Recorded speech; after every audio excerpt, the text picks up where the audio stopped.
क्या कहना चाहेंगे इसके बारे में?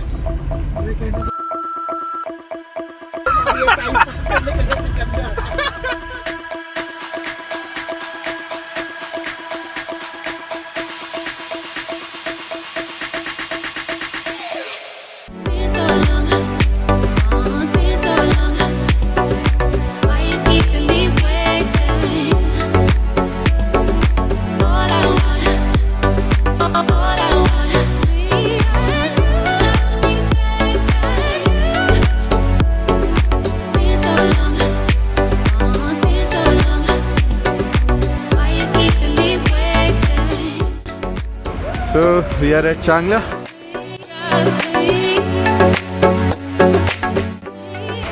You can see right here, the clouds coming along. We're gonna wait for them to come. Changla never disappoints. And Changla never disappoints. Yeah.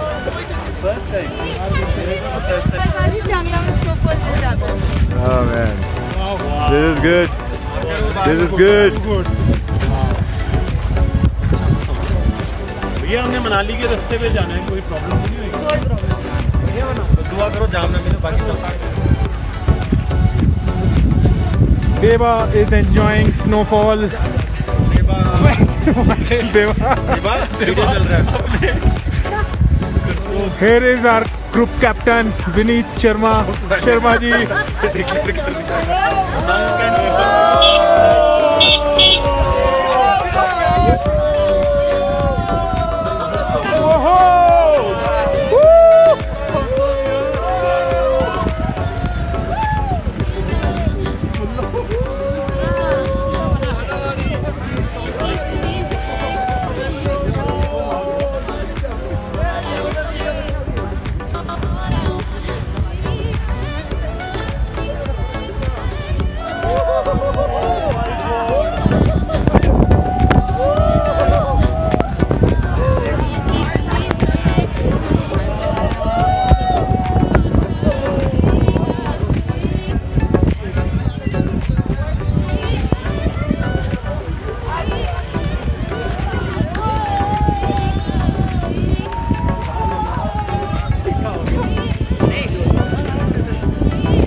बहुत हो गया आप लोग।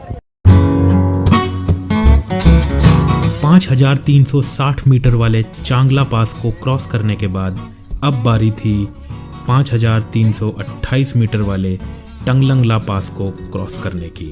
अपनी रोड के दोनों तरफ कई कई मीटर्स वाली बर्फ की लेयर के बीच से ड्राइव कर कर आगे बढ़ने का एक्सपीरियंस जो है एक अलग ही फीलिंग देता है।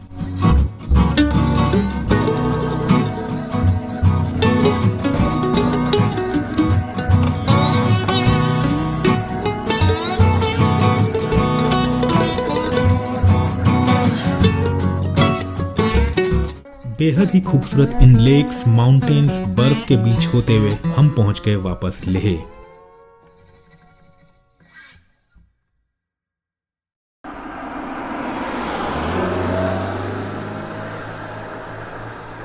डे 10 पर हमने अपनी जर्नी स्टार्ट करी लेह से वापस दिल्ली के लिए और डे 10 पर ओवरनाइट स्टे हमने किया सरचू में एक कैंप साइट पर।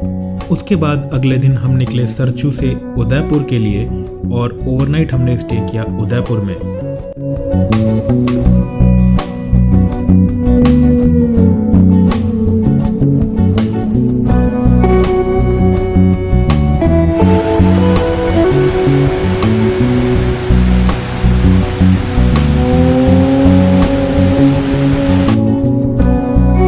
और डे 12 पर स्टार्ट हुई हमारी इस लेह लद्दाख ट्रिप की सबसे ज़्यादा खतरनाक, सबसे ज़्यादा रिस्की ड्राइव जो थी उदयपुर से चंबा के लिए, और इस बीच में हमको क्रॉस करना था सच पास।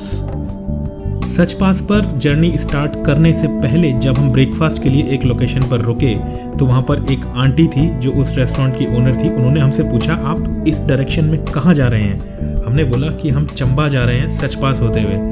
And then she started laughing कि अगर आप सच पास से जाने वाले हैं तो आपके साथ बहुत सारा एडवेंचर और फन होने वाला है। Be safe and drive carefully. Aunty ji की ये बातें सुनने के बाद थोड़ा तो हमारा माथा ठनका, but still we carried on. ऊंचाई नहीं है ना उतनी, 4,500 कुछ ऐसे है, 6,000 के आसपास थी, 5,500।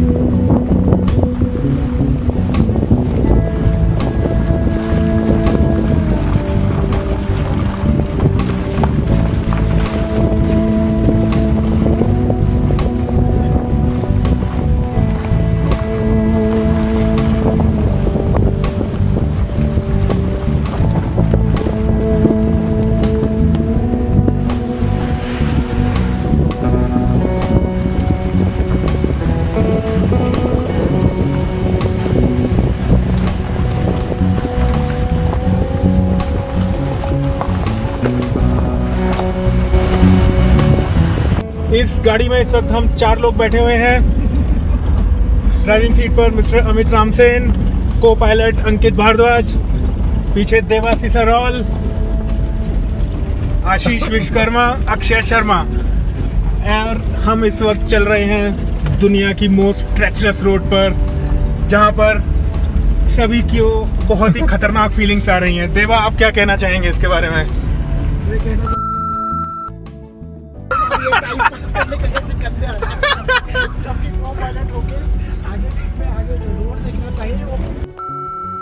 अब आप देख सकते हैं देवा ने जो डायलॉग मारा उसके बेस पे कि किस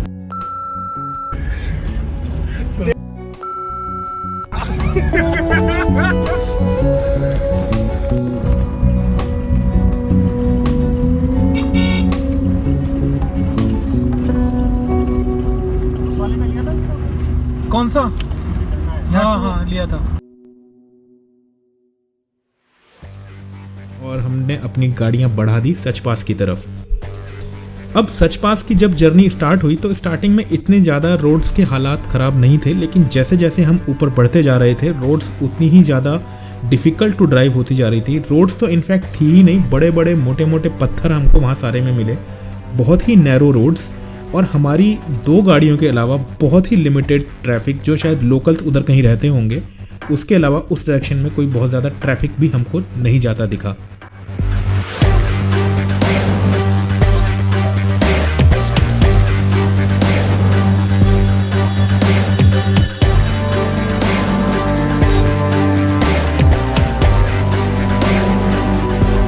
थोड़ा आगे चलने पर ख़राब रोड कंडीशंस की वजह से हमारी गाड़ी इनोवा क्रिस्टा का टायर पंक्चर हो गया। हमने उस पंक्चर को चेंज किया और थोड़ा हमने दोबारा सोचा कि क्या हमें इस डायरेक्शन में आगे चलना चाहिए या नहीं चलना चाहिए। पीछे से विनीत भाई अपनी थार लेकर वहाँ पहुँचे, और जब हमने डिस्कशन किया तो उन्होंने बोला कि यार आधे रास्ते तो हम लगभग आ ही चुके हैं, वापस जाएंगे तो उतना ही टाइम वेस्ट होएगा, so let us move forward. देख सकते हैं आप किस तरह की डिफ़िकल्ट टू ड्राइव रोड्स यहाँ पर हमको मिली, कैसे जगह जगह बीच में हमको वाटरफॉल्स देखने को मिल रहे थे ऊपर से, जो कि हमारी राइड्स को और ज़्यादा मुश्किल बना रहे थे।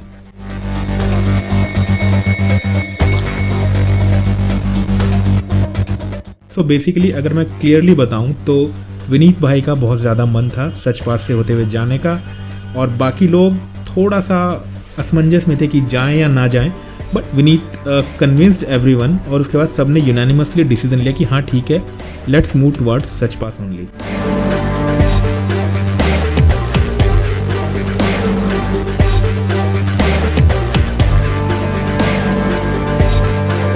खराब रोड कंडीशंस की वजह से हमारी स्पीड काफ़ी स्लो थी ऊपर चढ़ने के लिए, और शाम हो गई थी, थोड़ा सा अंधेरा भी होने लग गया था उस टाइम पर। और एक लोकेशन पर हम जाकर रुके, वहाँ पर हम इंतज़ार कर रहे थे अपनी थार का जो पीछे आ रही थी, लेकिन करीब आधा घंटा वेट करने के बाद भी हमें वहाँ पर कोई थार आती नज़र नहीं आई। हमें थोड़ा सा डर लगा। पीछे से एक आधी गाड़ी बीच में और जो क्रॉस करी, हमने उससे पूछा कि क्या आपने कोई थार आती देखी है, तो उन्होंने हमें बोला हमने कोई थार आती नहीं देखी रास्ते में। Then we tried calling everyone on that car, but signals वहाँ पर थे नहीं, हम किसी को कॉल कर नहीं पा रहे थे।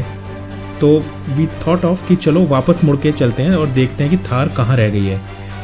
और जब हमने डिसीजन लिया और गाड़ी मोड़ने की कोशिश ही कर रहे थे कि अचानक से हमें थार आती दिखाई दी। और जब विनीत भाई अपनी थार के साथ वहाँ पहुँचे, तब हमें पता चला कि उनकी थार भी इस दुर्गम रास्ते पर पंक्चर हो गई थी और उनको उसका पंक्चर लगाने में थोड़ा टाइम लग गया, इसीलिए ये डिले रहा।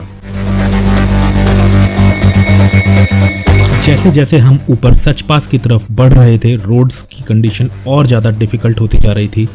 बहुत बार बीच बीच में हमें गाड़ी से उतरकर बहुत मोटे मोटे पत्थरों को हटाना पड़ा ताकि गाड़ी आगे मूव कर सके। मैनुअली ये सब करना पड़ा। काफ़ी थकाने वाला प्रोसीजर रहा हमारे ऊपर पहुंचने तक। रोड्स तो कहीं थी ही नहीं, इनफैक्ट बड़े बड़े पत्थर, गड्ढे, चारों तरफ बर्फ़ मेल्ट होकर आती हुई नीचे, गीली roads, slippery conditions. It was too difficult to drive और मन में काफ़ी सारे डरावने ख्याल भी इस बीच आ रहे थे। लेकिन कहावत है ना कि डर के आगे जीत है, तो डर किसको नहीं लगता, लेकिन डर के आगे जीत है। और फाइनली हम पहुँचे 4414 मीटर की हाइट वाले सच पास के टॉप पर।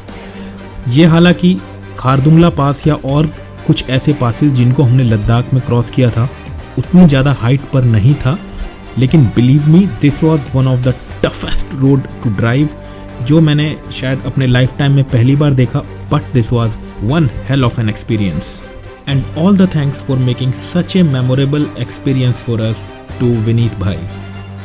और यहाँ आकर मिली मेरे को इस ट्रिप की अभी तक की 5वीं feeling of accomplishment, satisfying feeling कि हाँ कुछ तो नया करके दिखा दिया है। And also a big thanks to our Amit bro for driving us safely on this treacherous Sach Pass. और इसके बाद हमने सच पास से उतरना स्टार्ट किया। उतरते उतरते रात हो गई। बहुत ही डिफ़िकल्ट ड्राइविंग कंडीशंस में हमने गाड़ियाँ ड्राइव करी, बहुत ही केयरफुली ड्राइव करी और पहुँचे वहाँ से चंबा। और चंबा के बाद हमारी ये ट्रिप ऑलमोस्ट ओवर हो गई थी। हमें सिर्फ लौटना था वापस दिल्ली अपने घर, जो कि हमने उस रात चंबा में स्टे करने के बाद नेक्स्ट डे हम निकले वहाँ से दिल्ली के लिए। After this completely satisfying road trip to Leh Ladakh.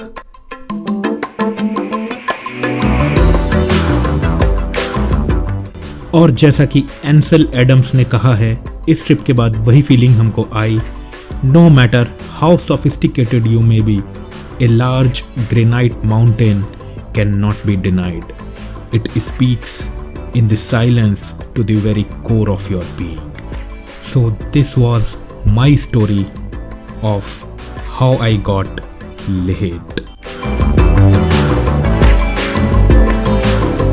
The only thing that I want to say at the end of this cherishable, memorable video that whenever you visit Ladakh, you are not the same person anymore.